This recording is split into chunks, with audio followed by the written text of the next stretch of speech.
आराध्य देव के श्री चरणों में सत सत नमन। मैं अभिनंदन गादिया सूरत से जैन हिंदी ऑडियो बुक में आपका स्वागत करता हूं। अगर आप इस चैनल पर नए हैं तो इसे सब्सक्राइब कर दीजिए और बेल आइकन प्रेस कर दीजिए, जिससे चैनल के नोटिफिकेशन आपको रेगुलर मिलते रहें। प्रकीर्णक कालुगणी के जीवन प्रसंग विषयगत सदृश्यता के आधार पर अनेक शीर्षकों के अंतर्गत एकत्रित किए गए। फिर भी बहुत सारे खुले प्रसंग एकल रूप में उपलब्ध हैं। उन्हें यहाँ प्रकीर्णक शीर्षक में दिया जा रहा है। मस्जिद में संवत 1980 का जयपुर चातुर्मास संपन्न कर आचार्यवर सांभर मकराना होते हुए बोरावड़ पधारे। सांभर से आगे एक गांव में विहार किया तो पर्वत की तलहटी में एक मस्जिद आई। वहां एक फकीर रहा करते थे। उन्हें आचार्यवर के आगमन का पता लगा तो उन्होंने प्रार्थना करवाई कि इधर होकर पधारने की कृपा करें। आचार्यवर ने उस प्रार्थना को सम्मान दिया और कुछ संतों के साथ वहां पधारे। फकीर ने बड़े भाव से स्वागत किया। फकीर आचार्य श्री की उदारता पर और आचार्य श्री फकीर की उदारता पर चकित थे। इतना ही अवसर सांभर से आगे के एक गांव में साय प्रतिक्रमण के पश्चात दो राजपूत सरदार दर्शनार्थ आए। रोबदार आकृति, ढाटे से बंधी दाढ़ी और अत्यंत विनम्र व्यवहार उनकी शालीनता की साक्षी दे रहे थे। तलवारें, बंदूक के लिए साथ में अन्य कई व्यक्ति भी थे। वार्तालाप किया और उपदेश सुना।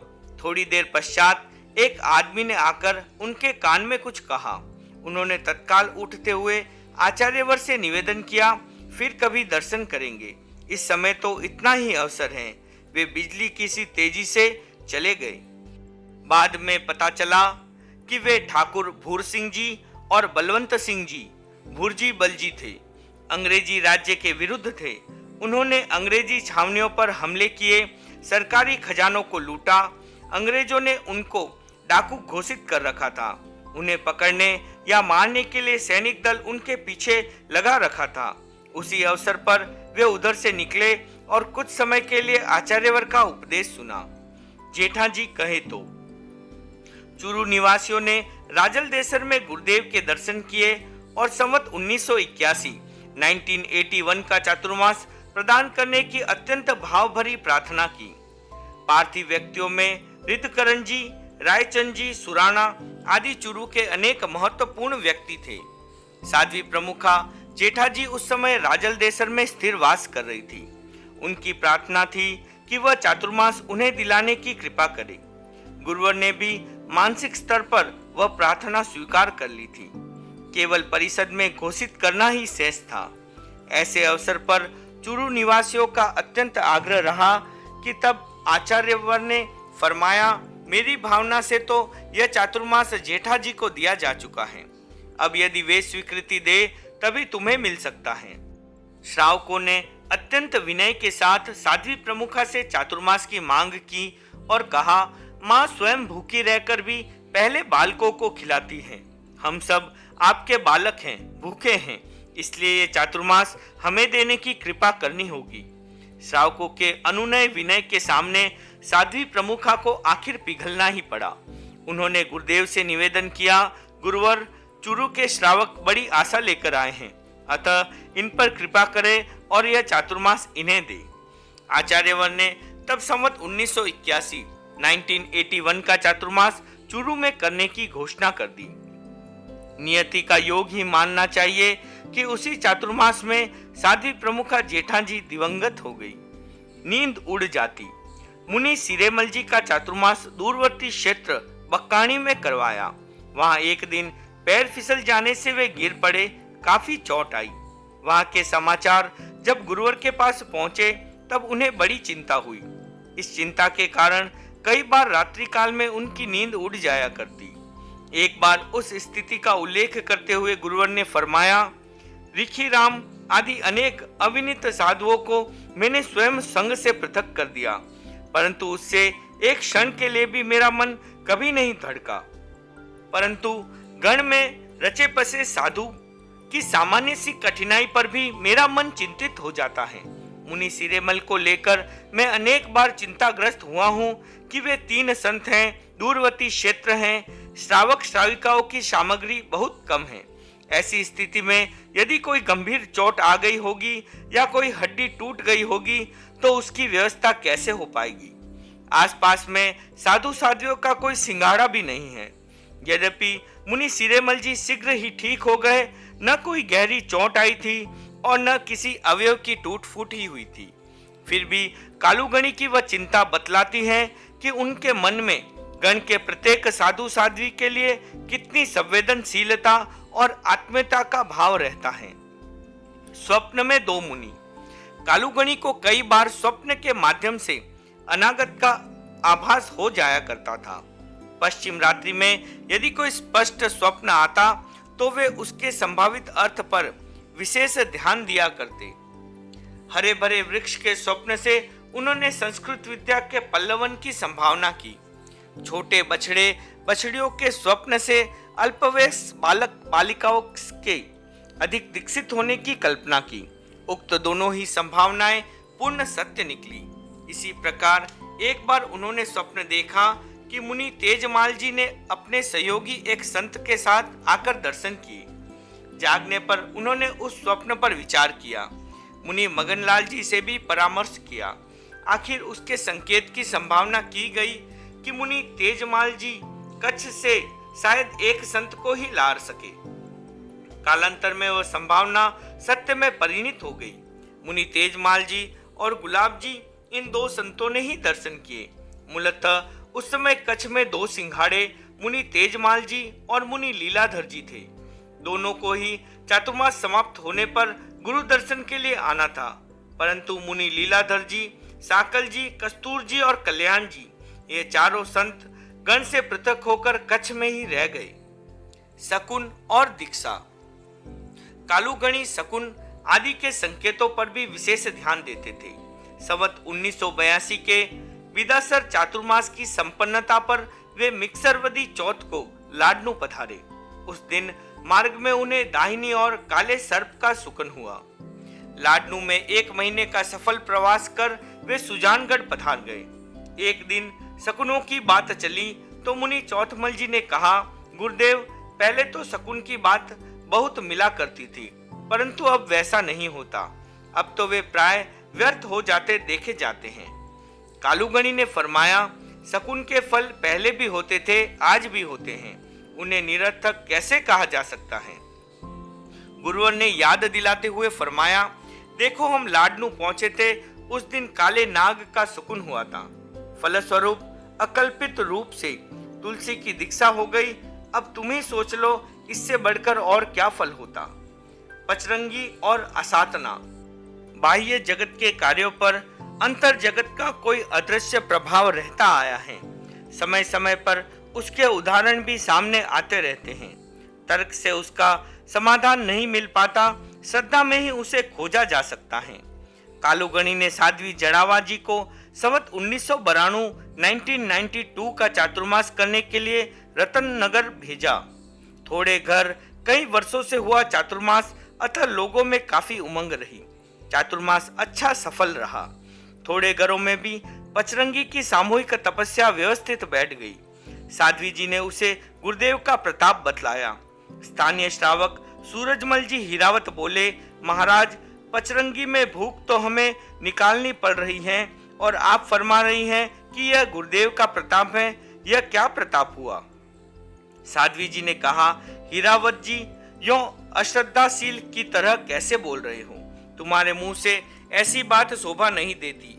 क्या पता अंतरंग में किसके हाथ और किसका भाग्य काम कर रहा होता है। हीरावत जी ने पलटकर कहा, महाराज, आपकी बात गले नहीं उतर पा रही है। गुरु गंगापुर में है और हम यहाँ, कहाँ काम देगा उनका प्रताप। साध्वी जी ने आगे बहस करना उचित नहीं समझा, अतः चुप हो गई। फलतः वह बात वहीं समाप्त हो गई। संयोग ऐसा मिला कि उसी रात तपस्या करने वालों में से कईयों को दस्त लगने लगे और कईयों को उल्टियां होने लगी। पूर्णता के किनारे पहुंची हुई पचरंगी खटाई में पड़ने को हो गई। सूर्योदय के साथ ही सतियों ने अनेक व्यक्तियों को दर्शन दिए और उनके परिणामों को सुस्थिर करने का प्रयास किया। उन्होंने सबको समझाया कि आप लोगों ने कल गुरुदेव की जो असाधना की थी, संभवतः यह उसी का परिणाम हो, इसलिए अज्ञानवश की गई असाधना के लिए गुरुदेव से क्षमाना कर लेना चाहिए। सभी श्रावक श्राविकाओं ने तब नम्रता पूर्वक क्षमा याचना की। सूरजमल जी ने भी अपने कथन के लिए खेद प्रकट किया। सभी को आश्चर्य तो तब हुआ जब उसके पश्चात न किसी को उल्टी हुई और न किसी को दस्त लगा। पचरंगी सा आनंद संपन्न हो गई। जॉर्जी का संथारा। मुनि जॉर्जी वृद्ध होने के साथ अपंग भी थे। वे सुजानगढ़ में स्थिर वासी थे। प्रतिवर्ष नया सिंगाड़ा भेजकर सेवा की व्यवस्था की जाती थी। संवत 1985 में एक दिन न जाने उनके मन में क्या भावना उठी कि उन्होंने न किसी से परामर्श किया और न आज्ञा ही ली। स्वयं ही एक साथ 24 संथारा ग्रहण कर लिया। सेवा में रहने वाले संतों को बाद में बतलाया तो वे चकराए। आखिर सारी स्थिति आचार्यवर तक पहुंचाई गई। आचार्यवर ने फरमाया, मुनि जॉर्जी का यह कार्य उचित नहीं हुआ है, उन्हें आज्ञा पूर्वक ही कार्य करना चाहिए था। संथारा से पूर्व संलेखना द्वारा शरीर को पूरा तपाना चाहिए था। फिर भी जब संथारा कर लिया है तो उसे चढ़ते परिणामों के साथ पालना है। संत सहर्ष सेवा करे और परिपूर्ण सहयोग दे। पास में विराजित मुनि मगनलाल जी ने फरमाया, गुरुदेव, सेवा में रहने वाले संतों को यह आदेश भी दिया जाए कि संथारे को तत्काल जनता में घोषित कर दे। वैसा ही किया गया। मुनि जॉर्जी ने कुछ दिनों तक तो संथारे को यथावत पालन किया, परंतु बाद में भावना कमजोर हो गई। वे संतों से आहार मांगने लगे। संतों ने उनके परिणामों को स्थिर करने का बहुत प्रयास किया, परंतु वे बिल्कुल अस्थिर हो गए। आखिर उन्होंने संघ से संबंध विच्छेद कर दिया। श्रावकों ने उनको संभाला और भोजन करवाया। वस्तुतः गुरु आज्ञा के बिना किया गया तप जब भी फलीभूत नहीं होता। पूरी गाथा भरा ले। मुनि भागचंद जी संघ से पृथक हो गए। उनके द्वारा लिखी जा रही ज्ञाता सूत्र की प्रति अधूरी रह गई। गुरुवर ने मुनि गणेशमल जी को उसे पूरी करने का आदेश दिया। उन्होंने अत्यंत लगन से उसे पूरा किया। संवत 1990 के शीतकाल में लाडनू में जब गाथाओं का लेखा प्रारंभ हुआ, तब मुनि गणेशमल जी उस प्रति को लेकर गुरुदेव के पास गए और उसकी गाथा भराने का निवेदन किया। गुरुवर ने उनकी ओर एक मुस्कान भरा दृष्टि निक्षेप किया और फरमाया, जितनी गाथाएं लिखी है उतनी भरा ले। उस समय लेखा विभाग मुनि मगनलाल जी के पास था, अतः वे अपनी प्रति लेकर उनके पास पहुंचे। प्रति को देखकर उन्होंने पूछा, इसके गाथाओं के विषय में गुरुवर ने क्या फरमाया है? मुनि गणेशमल जी ने कहा, जितनी लिखी है उतनी गाथाएं भरा लेने का आदेश दिया है। मुनि मगनलाल जी ने हिसाब लगाया और जितनी गाथाएं उनकी लिखी हुई थी उतनी उनके लेखा पत्र में जमा कर दी। मुनि गणेशमल जी ने अपना लेखा पत्र वापस जाकर आचार्यवर को दिखलाया। आचार्यवर ने उसे हाथ में लिया और मुनि मगनलाल जी की ओर देखकर फरमाया, आपने ज्ञाता की पूरी गाथाएं नहीं भरी। मुनि मगनलाल जी, आपने पूरी का आदेश नहीं दिया, तब मैं कैसे भरता? आचार्यवर, आपने सिफारिश भी कब की? मुनि मगनलाल जी, मैं सिफारिश क्यों करता? मेरे लिए तो जैसा गणेश है वैसे ही दूसरे संत हैं। मैं तो जैसे आपका आदेश होता है वैसा ही कर देता हूँ। आचार्यवर, कोई बात नहीं, जाओ गणेश, अब इस प्रति की पूरी गाथाएं जमा करा लो। गाथाएं तो जमा हो गई, परंतु मुनि गणेशमल जी के मन में अवश्य ही एक प्रश्न उठा होगा। उसका समाधान कौन करता? वे सोचने लगे कि क्या गुरुवर मुनि मगनलाल जी की सिफारिश चाहते थे या फिर उनके मन का था लेना चाहते थे कि रात दिन उनकी सेवा में रहने वालों की सिफारिश वे करते हैं या तटस्थ रहते हैं। खवास लगता है। सन 1991 के जोधपुर चातुर्मास में एक दिन सायंकाल के समय आचार्यवर पंचमी समिति के लिए पधार रहे थे। सड़क पर सामने से एक व्यक्ति आ रहा था। उसकी कमर में तलवार लटक रही थी। साफ सुथरे कपड़े पहने हुए थे और सिर पर ढंग से साफा बंधा हुआ था। वह थोड़ा पास में आया तो मुनि चौथमल जी ने गुरुवर का ध्यान उधर आकृष्ट करते हुए निवेदन किया, कोई राजपूत आ रहा है, संभव है किसी गांव का ठाकुर हो। गुरुवर ने उसे देखा और फरमाया, चाल ढाल से तो खवास जैसा लगता है, तलवार बांध लेने से कोई राजपूत थोड़े ही बन जाता है। इसके चेहरे पर कोई राजपूती गौरव दिखाई नहीं देता। पास में आते ही उस व्यक्ति ने हाथ जोड़कर नमस्कार किया। मुनि चौथमल जी ने चट से कहा, जय ठाकरा। उस व्यक्ति ने कहा, नहीं महाराज, मैं तो खवास हूं, ठाकुर नहीं।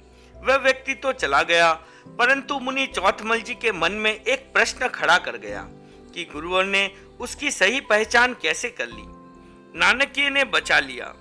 कालूगणी का कृतज्ञ भाव इतना प्रखर था कि बहुधा वह सामान्य सी सेवा लेने पर भी मुखर हो जाया करता था। एक बार आचार्यवर बहिर्भूमि के लिए पधार रहे थे। मकान के दरवाजे पर थोड़ा ढलाव था। अचानक उनके घुटने में लचक आई और वे लड़खड़ा गए। पास में चलने वाले बाल मुनि ने यह देखा तो तत्काल आगे की ओर आ गए। आचार्यवर का हाथ उन पर टिक गया और वे गिरने से बच गए। आचार्यवर जब वापस स्थान पर पधारे तब संतों को लक्ष्य कर फरमाया, आज तो नानकीय ने बचा लिया, अन्यथा गिरने और चोट लगने की पूरी स्थिति बन गई थी। आचार्यवर ने बाल मुनि को पारितोषिक देकर उसकी सेवा प्रवृत्ति को प्रोत्साहित किया। ऋण मुक्त। संवत 1952 में मानकगणी का चातुर्मास जयपुर में था।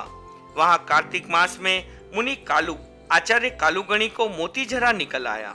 साज में दो ही संत थे, एक रुग्ण हो गए, तब सहयोग करने के लिए केवल मुनि मगनलाल जी ही रहे। ऐसे अवसर पर अन्य वर्ग के संतों से सहयोग मिलता रहा। जब चातुर्मास समाप्त होने को आया तब कठिनाई सामने आई कि यदि चातुर्मास के पश्चात भी कमजोरी के कारण ठहरना पड़ा तो कैसे काम चलेगा। वे सोच ही रहे थे कि मुनि चांदमल जी ने आकर कहा, कालू जी, कोई भी काम हो तो कहने में संकोच मत करना, यहाँ ठहरना भी पड़े तो मैं सेवा देने के लिए तैयार हूँ। मुनि कालू चातुर्मास की समाप्ति तक ज्वर मुक्त हो गए, परंतु निर्बलता बहुत थी। फिर भी वे वहां रुके नहीं। मुनि चांदमल जी ने रुग्ण काल में जो सहयोग दिया तथा आवश्यकता होने पर बाद में भी रुकने की जो भावना व्यक्त की, कालूगणी उससे बहुत प्रभावित थे। उन्होंने उसे एक ऋण माना। मुनि चांदमल जी विद्वान तो थे, परंतु प्रकृति से कुछ अधिक कठोर थे। किसी के पास जमकर रह पाना उनके लिए संभव नहीं था। प्रकृति गत कठोरता ने उनके जीवन को अनेक उतार चढ़ाव से भर दिया। मुनि कालू की उनके प्रति सदैव सहानुभूति रही। आचार्य बनने के पश्चात तो उन्होंने उनको परवटने के लिए अनेक प्रयास किए। अनेक वर्षों तक उन्हें अपने साथ रखा। जब मारवाड़ मेवाड़ की यात्रा का निश्चय हुआ तब उन्हें अग्रणी बनाकर डिडवाना में स्थिरवासी कर दिया। संत भी उन्हें ऐसे दिए जो अपनी विनीतता से उनकी प्रकृति को परोट सके।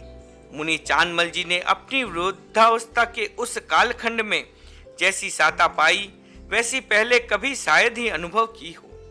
कालूगणी ने उस कार्य से अपने पद का दायित्व तो निभाया ही, ऋण मुक्ति का अनुभव भी किया। अनुचित छूट नहीं।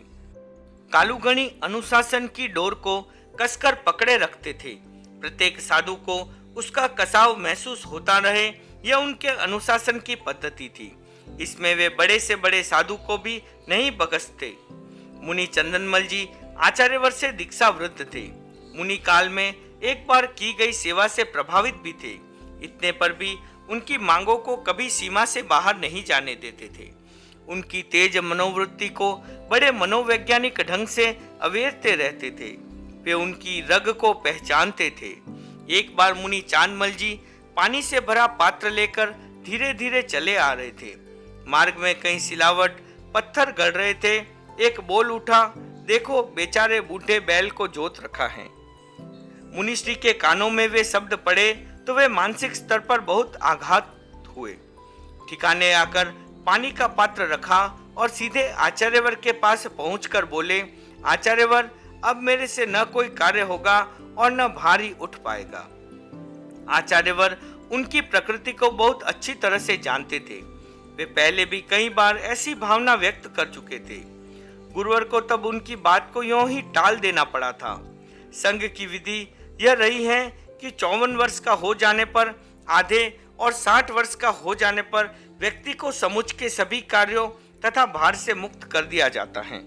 कठिनाई यह थी कि वे उस समय अवस्था से पूर्व ही छूट मांगने लगे थे। एक को छूट देने पर अन्य भी वैसी मांग कर सकते हैं। उससे पूरी व्यवस्था में अस्त व्यस्तता हो जाने का भय था। गुरुवर ने उनकी मानसिकता को परोटने की दृष्टि से फरमाया, काम नहीं हो सकता हो तो मत करना, परंतु उस स्थिति में आपको 2 शर्तें माननी होगी। प्रथम यह कि भाइयों से बातें नहीं करेंगे और द्वितीय यह कि कविता निर्माण छोड़ देंगे। उन्होंने वे शर्त स्वीकार की और प्रसन्न होकर चले गए। गुरुवर जानते थे कि उक्त शर्तें उनसे नहीं पाली जा सकेगी। अनुमान ठीक निकला। थोड़ी देर पश्चात ही वे वापस आए और निवेदन किया, गुरुदेव मैं तो कार्य ही कर लूंगा, ये शर्तें मेरे से नहीं निभेगी। आचार्यवर ने फरमाया, कार्य नहीं होता तब कैसे कर लेंगे? हमारी ओर से तो अब कोई बाध्यता नहीं रही है। मुनिश्री ने कहा, मेरे लिए कार्य ही सुविधाजनक रहेगा। गुरुवर ने फरमाया, जैसी आपकी इच्छा। आचार्यवर को नियमानुसार छूट देना नहीं पसंद था, इसलिए अनुचित मांग को उन्होंने अपनी सहज पद्धति से समाप्त कर दिया। कंबलवान। कालूगणी शीतकाल में स्वयं कंबल ओढ़ते और बालक साधुओं को भी ओढ़ने के लिए प्राय कंबल दिया करते थे। कई बार बाल साधु उसे लेने में हिचकिचाते थे, क्योंकि उसमें भार अधिक होता है। शरीर पर उसकी रगड़ लगती है और उसके रोए चुभते हैं।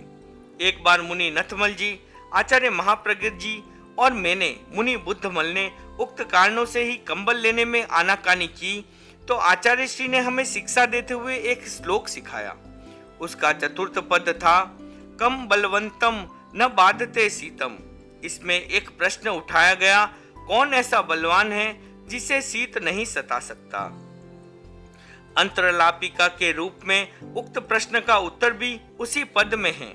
तब उसका रूप इस प्रकार हो जाता है, कंबल वनंतम न बाधते शीतम, अर्थात जिसके पास कंबल होता है उसे शीत नहीं सता सकता। कंबल लेने का मनोभाव बनाने वाला वह मधुर उपाय काम कर गया। हम दोनों ने प्रसन्नता पूर्वक कंबल लेना स्वीकार कर लिया। गाली या प्रशंसा। कालूगणी शिष्यों को संस्कृत की प्रेरणा देते हुए फरमाते, रतनगढ़, चूरू, सुजानगढ़ आदि क्षेत्रों में हमें देखकर अनेक पंडित व उनके छात्र बहुधा कहते हैं, देवा नाम प्रिया एते। पहले हम इसे अच्छा शब्द नहीं समझते थे। संस्कृत पढ़ने पर जाना कि इसका अर्थ मूर्ख है और यह हमें गाली देने के लिए प्रयुक्त किया जाता है। मूल बात यह है कि यह शब्द सम्राट अशोक के शिलालेख में प्राप्य होता है। यह उसका विरुद्ध था। इसका अर्थ है देवताओं का प्यारा। अशोक बौद्ध था, अतः ईर्ष्यालु ब्राह्मण विद्वानों ने उसके विरुद्ध के शब्द का अर्थ भ्रष्ट किया और व्याकरण में मूर्खे देवानाम प्रिय सूत्र की रचना करके उसका अर्थ मूर्ख प्रचारित किया। उसे इतना दोहराया कि साधारण जन उस प्रशंसात्मक शब्द को निंदात्मक समझने लगे। ओम अरहम।